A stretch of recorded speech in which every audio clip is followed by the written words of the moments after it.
السلام ورحمۃ اللہ وبرکاتہ۔ اللہ رب العالمین خیر و عافیت میں رکھے۔ آپ نے جس روایت کی طرف اشارہ کیا ہے یہ صحیح بخاری میں 6970 نمبر کی روایت ہے اور صحیح مسلم میں 2675 نمبر کی روایت ہے کہ نبی مکرم صلی اللہ علیہ وسلم نے فرمایا، قال اللہ تعالی، اللہ رب العالمین کہتا ہے، انا عند ظن عبدی بی، میں اپنے بندے کے گمان کے مطابق ہوتا ہوں۔ ان ظن بی خیرا فلہ، اگر میرے بارے میں اچھی عقیدت رکھتا ہے تو اس کے لیے خیر ہے۔ وَإِن ظَنَّ شَرًّا فَلَهُ، اور اگر رب کے بارے میں کوئی بدگمانی کرے تو اس کا وبال اسی کے اوپر ہے۔ وَأَنَا مَعَهُ إِذَا ذَكَرَنِي، اور میں اپنے بندے کے ساتھ ہوتا ہوں جب وہ مجھے یاد کرتا ہے۔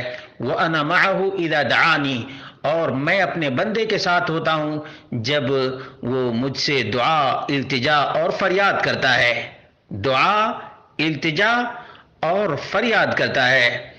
اسی طرح سے فَإِن ذَكَرَنِي فِي نَفْسِهِ، اگر وہ اپنے دل میں مجھے یاد کرتا ہے، ذکر یعنی سبحان اللہ، الحمدللہ، لا الہ الا اللہ، اللہ اکبر، یہ اپنے دل ہی میں بولتا رہتا ہے۔ ذَكَرْتُهُ فِي نَفْسِي، تو میں اس کو اپنے نفس میں یاد کرتا ہوں۔ وَإِن ذَكَرَنِي فِي مَلَئٍ، اگر وہ بھری مجلس میں مجھے یاد کرتا ہے، ذَكَرْتُهُ فِي مَلَئٍ خَيْرٍ مِّنْهُمْ، تو میں اس کو اس سے بہتر مجلس میں یاد کرتا ہوں۔ وَإِن تَقَرَّبَ إِلَيَّ شِبْرًا، اگر وہ ایک بالشت میرے احکام کو بجا لا کر قریب ہوتا ہے، تقربت الیہ ذراعا، تو میں ایک باہ اس کے قریب ہوتا ہوں۔ وَإِن تقرب الی ذراعا، اگر ایک باہ وہ میرے قریب ہوتا ہے، تقربت الیہ باعا، اگر تو میں اس کے ایک گز قریب ہوتا ہوں۔ وَإِن أَتَانِي يَمْشِي أَتَيْتُهُ هَرْوَلَةً، اگر وہ میرے احکام کو بجا لانے میں چستی اور تند ہی دکھاتا ہے تو میں دوڑ کر اس کے مطالبات کو پورا کرتا ہوں۔ یہ معلوم ہوا کہ صحیح بخاری، صحیح مسلم اور دیگر کتب احادیث کے اندر مسند احمد میں بھی 10,974 نمبر کی روایت ہے، اور اس سے اللہ رب العالمین کا عام ذکر بھی ہے اور خاص ذکر بھی ہے۔ یعنی ایک تو یہ ہے کہ سبحان اللہ، الحمدللہ، اللہ اکبر، سبحان اللہ بحمدہ، سبحان اللہ العظیم، اس قسم کے کلمات کو بھی ذکر کہتے ہیں۔ اور اسی طرح سے آدمی جب اللہ رب العالمین کی طرف کسی کو بلاتا ہے، کسی کو اللہ کی یاد سے آگاہ کرتا ہے، تو وہ بھی ذکر ہی میں شمار ہوتا ہے، وہ بھی ذکر میں شمار ہوتا ہے۔ اس لیے اللہ رب العالمین نے قرآن کریم کے اندر بھی بیان کیا ہے، الا بذکر اللہ تطمئن القلوب، یاد رکھو اللہ رب العالمین کے ذکر سے اطمینان قلب نصیب ہوتا ہے۔ اور اللہ رب العالمین نے فرمایا، فَاذْكُرُونِي أَذْكُرْكُمْ، میرے بندو مجھے یاد رکھو، مجھے یاد کرتے رہو، میں تمہیں یاد رکھوں گا۔ کہ اس کا معنی اور مفہوم یہ ہے کہ اذکرونی بالتعظیم، میری کبریائی اور عظمت کو بیان کرو تو میں اذکرکم بالانعام، تو میں انعام سے نوازوں گا۔ اور اللہ رب العالمین نے فرمایا، وَلَذِكْرُ اللَّهِ اکبر، اور اللہ رب العالمین کا ذکر تو سب سے بڑا ہے، اے اکبر العبادات۔ اس کا معنی کیا ہے؟ سب سے بڑی عبادت اللہ رب العالمین کا ذکر ہے۔ فَمَن ذَكَرَهُ وَهُوَ خَائِفٌ آمَنَهُ، جو خوف زدہ آدمی اللہ رب العالمین کو ذکر کرتا ہے، اللہ رب العالمین اسے امن، شانتی نصیب فرماتا ہے۔ اور اگر کوئی گھبراہٹ میں ہو تو اللہ رب العالمین اس کو اطمینان نصیب کرتا ہے، جیسا کہ اللہ رب العالمین نے فرمایا، الا بذکر اللہ تطمئن القلوب۔ معلوم یہ ہوا کہ ذکر بہت بڑی نعمت ہے، اسی لیے اللہ رب العالمین نے فرمایا سورۃ الاحزاب کے اندر، اذکروا اللہ ذکرا کثیرا، اللہ رب العالمین کو بہت ہی زیادہ یاد کرو۔ اور دوسری آیات میں بھی اللہ رب العالمین نے بیان فرمایا ہے کہ صبح و شام اللہ رب العالمین کا ذکر کیا کرو۔ تو یہ بہت بڑی خوش نصیبی کی بات ہے کہ کسی کو اللہ رب العالمین کا ذکر نصیب ہو۔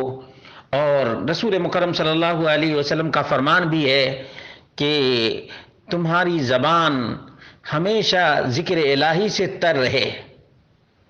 لسانک لا یزال لسانک رطبا بذکر اللہ، رطبا بذکر اللہ. تو یہ ذکر کی بہت بڑی فضیلت ہے.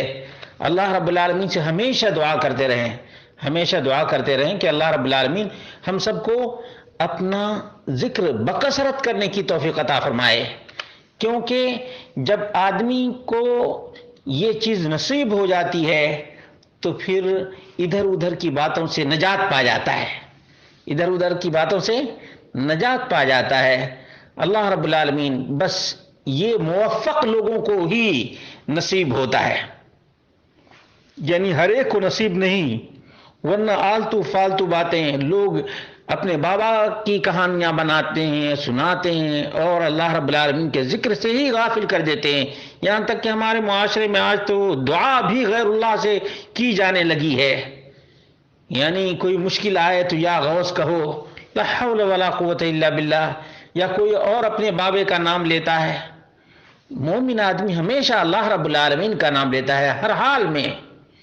ام المومنین عائشہ رضی اللہ تعالی عنہا کا بیان ہے کہ کان یذکر اللہ فی کل احیانہ، اللہ کے رسول صلی اللہ علیہ وسلم ہمیشہ اللہ تعالیٰ کو یاد کیا کرتے تھے.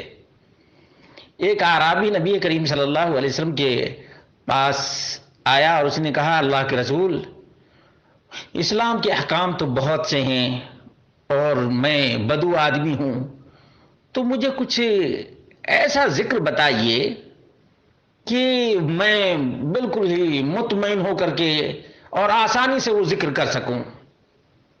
اللہ کے رسول صلی اللہ علیہ وسلم نے کتنی مختصر سی نصیحت اور مختصر سا طریقہ بتایا. لا یزال لسانک رطبا من ذکر اللہ.